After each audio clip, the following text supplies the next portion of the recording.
Halo teman-teman, welcome to my channel. Assalamualaikum warahmatullahi wabarakatuh. Berjumpa dengan saya Riki Sepriadi, seorang konten kreator pemula. Pada kesempatan kali ini saya akan membuat tutorial bagaimana cara memahami konsep dasar CorelDRAW untuk desain pemula. Sebenarnya gampang sekali untuk menggunakan aplikasi ini. CorelDRAW itu pada dasarnya untuk membuat desain grafis berbasis vektor atau garis. Yang pertama-tama teman-teman harus membuka aplikasi CorelDRAW terlebih dahulu yang terdapat di komputer atau laptop teman-teman. Dengan cara double klik icon atau logo CorelDRAW ini ya teman-teman. Atau double klik atau bisa klik kanan pada mouse, open. Tunggu beberapa saat sampai loading terbuka. Oke, kemudian setelah CorelDRAW terbuka, dan inilah tampilan awal lembar kerja CorelDRAW saya. Sebelum memulai suatu pekerjaan saya, teman-teman ya, kita bisa merubah ukurannya teman-teman sesuai keinginan atau kebutuhan kita. Seperti ini kita akan membuat nama filenya, kita membuat belajar Corel. Sini ada size ini bisa kita rubah sesuai kebutuhan kita teman-teman ya, sesuai kebutuhan pekerjaan kita ya. Di sini kita bisa bikin A4. Sini ada ukuran size-nya, bisa kita bikin custom. Sini ada primary color mode-nya, kita bikin RGB atau chemical. Sini saya akan menggunakan RGB ya teman-teman. Rendering resolution-nya kita bikin 300 dpi. Terus selanjutnya kita klik OK saja. Inilah tampilan awal lembar kerja kita sebelum memulai pekerjaan kita ya teman-teman. Sini ada nama filenya yang sudah kita buat tadi ya teman-teman. Nah, di sini adalah tempat kita bekerja atau berkarya. Nah, di sini terdapat beberapa varian tool dan membantu suatu pekerjaan kita ya teman-teman ya, untuk mendesain suatu gambar atau vektor. Pick tool ya. Oke, dalam tool ini terdapat 3 varian tool yang berbeda, dari freehand pick, freehand transform. Di sini ada pick tool. Pick yang paling dominan sering dipakai ya teman-teman. Apa itu fungsinya? Itu untuk merubah suatu kursor ya, kursor yang kita ingin rubah atau objeknya yang kita ingin rubah. Sini saya akan beri contoh membuat garis kotak, buat warna merah. Oke, kita klik pick tool, kita klik kiri di bagian mouse. Oke, kita pindahkan objeknya ke kanan atau ke kiri, ke atas atau ke bawah ya teman-teman ya, sesuai keinginan kita. Atau kita bisa double klik objeknya ya teman-teman. Double klik, kita bisa merubah sudutnya berapa derajat gitu. Oke, ini ya. Selanjutnya ada shape tool. Apa itu shape tool? Shape tool ini terdapat beberapa varian tool ya teman-teman ya, yang pastinya berbeda-beda fungsinya. Ini yang paling sering saya gunakan adalah shape tool. Apa itu fungsi shape tool? Shape tool ini untuk merubah garis sudut objek yang telah kita buat ya teman-teman ya, seperti ini. Nah, di sini notnya yang bisa berubah. Kita inginkan seperti ini, atau kita ingin merubah sudutnya menjadi seperti ini. Oke, kita klik yang sini ya teman-teman. Oke, nah seperti ini. Atau bisa seperti ini. Atau sudutnya kita ingin sesuai keinginan selera kita ya teman-teman. Dengan cara ini harus kita convert dulu, baru kita bisa merubah garis note. Apa itu garis note? Garis note itu adalah garis sudut, tepi sudut yang terdapat di sini teman-teman. Objek kita ya teman-teman ya. Ini garis note namanya. Oke, dengan cara klik kanan pada mouse convert to group, atau di sini ada objek convert to group, atau bisa juga teman-teman klik tombol shortcutnya teman-teman, dari kontrol, tekan kontrol terus Q ya teman-teman ya. Bisa ya. Oke, di sini kita ubah garis sudutnya seperti ini teman-teman. Nah, inilah ada fungsi shape tool. Adalah kita bisa menambah garis note-nya ya teman-teman ya, titik note-nya ya. Oke, seperti ini. Nah, ya, kita bisa merubah garis note-nya seperti ini. atau kita bisa menghapus garis note di sini. Ini ada delete notes. Oke. Kita hapus. Nah, tadi kan persegi 4 tuh. Nah, sekarang sudah kita bikin hampir persegi 3 nih. Oke. Kita bikin garis ini melengkung ya teman. Bagaimana caranya? Di sini ada convert to group. Oke, di bagian atas ini ya. Di sini ada tanda panah, kita ubah bisa membuat sesuai selera kita ya teman-teman. Seperti ini. Oke, inilah fungsi shape tool atau untuk merubah garis ya teman-teman, posisi garis lainnya ya. Selanjutnya ada group tool. Group tool ini apa fungsi group tool? Group tool ini untuk memotong atau mengangkat suatu objek ya teman-teman, seperti ini. Oke, kita tekan enter pada keyboard, dia akan memotong objeknya ya teman-teman ya, seperti itu. Kalau kita bagian sebelah sini kita potong. Oke, seperti ini teman-teman. Ini ada zoom tool. Apa itu zoom tool? Zoom tool itu untuk menghapus, untuk menzoom objek ya teman-teman, bukan menghapus, untuk menzoom objek yang kita inginkan seperti ini contohnya.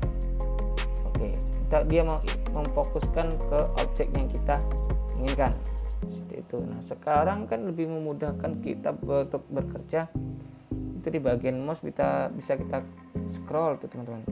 Nah, scroll ke atas atau ke bawah sesuai objek yang kita fokuskan maksud saya. Oke.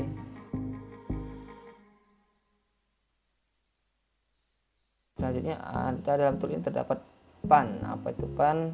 Pan itu untuk menggeser pekerjaan ya. Nah, seperti ini ya teman-teman. Oke, objeknya tergeser seperti ini. Sini ada freehand tool atau F5.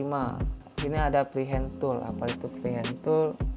Freehand tool terdapat sini adalah hal yang paling terpenting menurut saya, karena disinilah dasar kita untuk menggambar suatu yang kita inginkan seperti bezier, 3 point, 2 point, freehand dan lain sebagainya. Dan yang pasti di sini fungsinya hampir sama semua ya teman-teman, untuk membuat garis. Untuk membantu suatu pekerjaan kita yang paling sering kita gunakan untuk mendesain ya teman-teman. Ini saya ambil contoh bezier. Apa itu fungsi bezier? Fungsinya seperti ini teman-teman. Fungsinya kita bisa untuk merubah, untuk membuat gambar objek seperti ini. Nah, di sini saya ingatkan garis node-nya harus tersambung ya teman-teman, baru bisa kita merubah warnanya. Oke, ini garis node-nya teman-teman, saya jelaskan tadi ya, dia harus tersambung baru kita bisa merubah warna objeknya. Oke, seperti itu. Ini kalau dia tidak tersambung, kita tidak bisa merubah warnanya teman-teman. Oke, seperti itu. Ini ya, paham ya teman-teman. Selanjutnya ada pen tool. Apa itu pen? Dia adalah untuk membuat garis seperti ini. Kita bisa membuat garis kotak ini. Oke, warnanya, notnya harus tersambung ya teman-teman. Ingat, di sini ada 3 point group yang paling sering saya gunakan. Oke, sini seperti ini ya, untuk membuat garis lengkung sesuai keinginan kita. Di sini ada juga 2 point line. Oke, point line dan untuk membuat suatu garis, 2 titik garis teman-teman. Oke, seperti ini. Oke, selanjutnya kita hapus dulu. Di sini ada artistic media tool. Apa sih artistic media tool? Di sini tool ini seperti garis pensil besar ya teman-teman ya. Oke, seperti ini. Atau seperti spidol. Di sini kita bisa merubah bentuknya ya teman-teman, seperti ini. Oke, dan ukuran ini kita bisa rubah ya teman-teman, sesuai selera kita atau keinginan kita ya. Oke, ukuran kita bisa atur ini. Di sini yang paling penting adalah rectangular tool teman-teman. Ntar saya hapus. Oke, dia antara rectangular tool. Apa itu fungsi rectangular tool? dia untuk membuat suatu background, atau kita pertama-tama untuk membuat warna statement di spanduk itu, misalnya kita bikin membuat spanduk, itu pertama kita harus membuat backgroundnya terlebih dahulu. Bagaimana caranya? Kita double klik di rectangular tool, double klik di mouse ya teman-teman ya, dia akan langsung memposisikan garis kotak ini ke sesuai lembar kerja yang telah kita buat tadi ya teman-teman, seperti itu. Atau bisa kita bikin secara manual, cuman agak sedikit ribet ya, tidak presisi ukurannya. Oke, dia masih agak seperti ini ya teman-teman. Di sini kita bisa rubah ukurannya sesuai lembar kerja yang kita inginkan, tapi ukurannya teman-teman ya, 210 297. Oke, seperti ini. Bagaimana bisa memposisikan dia tepat di lembar kerja yang kita buat tadi? Dengan cara kita klik tombol P di pada keyboard ya teman-teman. Nah, dia akan langsung memposisikan persis di tengah-tengah objek lembar kerja kita ya teman-teman ya, seperti ini. Jelas ya. Terus selanjutnya di sini ada ellipse tool. Apa itu fungsi ellipse tool? Ellipse tool untuk membuat lingkaran teman-teman, seperti ini, atau sama kita bikinnya untuk oval sesuai kebutuhan kita ya. Di sini ada polygon tool. Di dalam polygon tool ini terdapat beberapa tool ya teman-teman, yang pastinya berbagai macam varian fungsinya. Di sini saya akan jelaskan apa itu fungsi polygon. Polygon ini kita bisa membuat persegi 5, kita bisa berubah seperti persegi 6, persegi 7, 8 dan seterusnya, sesuai keinginan atau kebutuhan pekerjaan kita ya teman-teman ya. Di sini ada star, oke.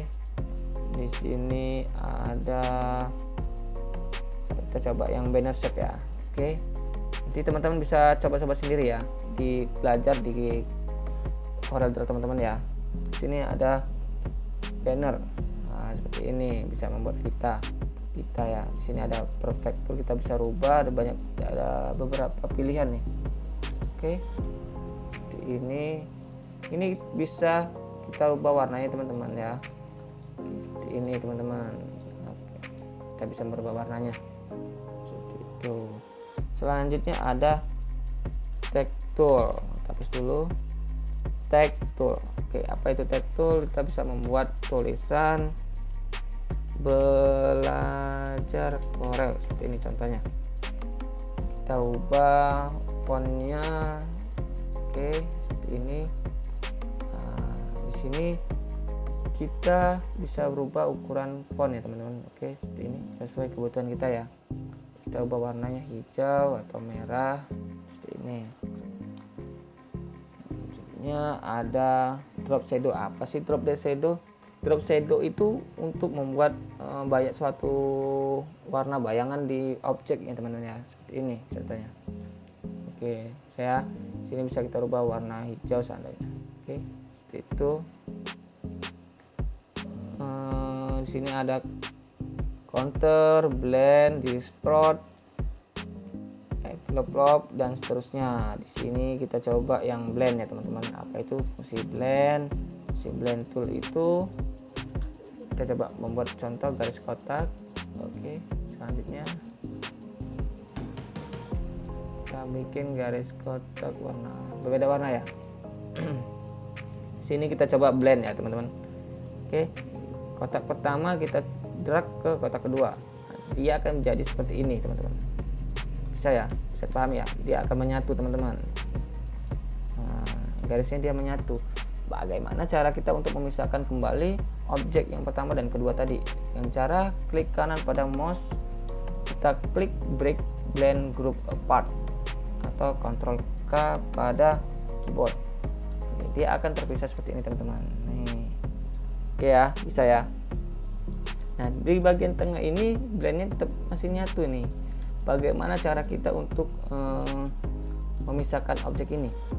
Kita klik kanan pada keyboard, maksud saya pada mouse, kita ungroup objek. Nah, seperti ini ya. Oke, bisa, atau kita klik ungroup object di atas, bagian atas ini.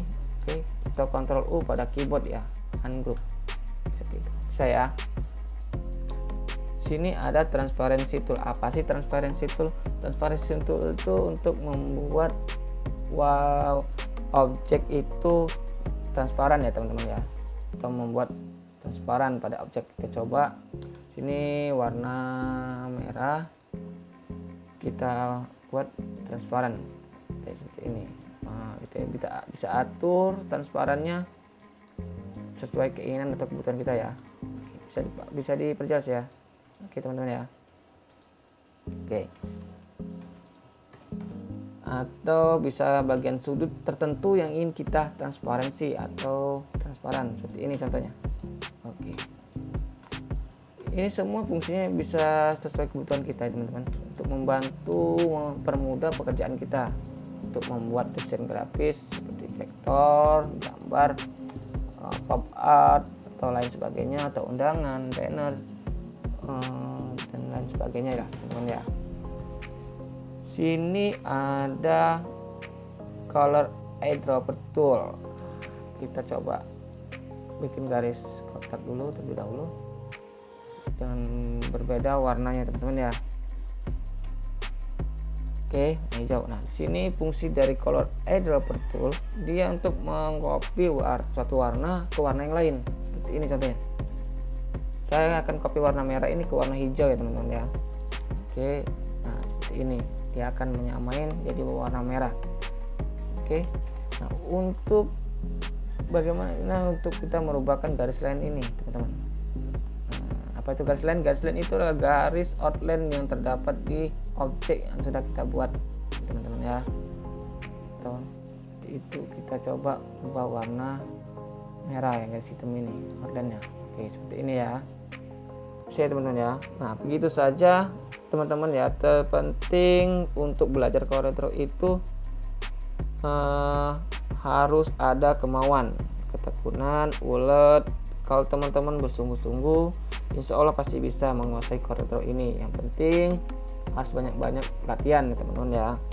Pembahasan selanjutnya akan saya bahas di video-video selanjutnya. Sekian dulu teman-teman, tungguin terus video-video selanjutnya. Saya akhiri, wassalamualaikum warahmatullahi wabarakatuh.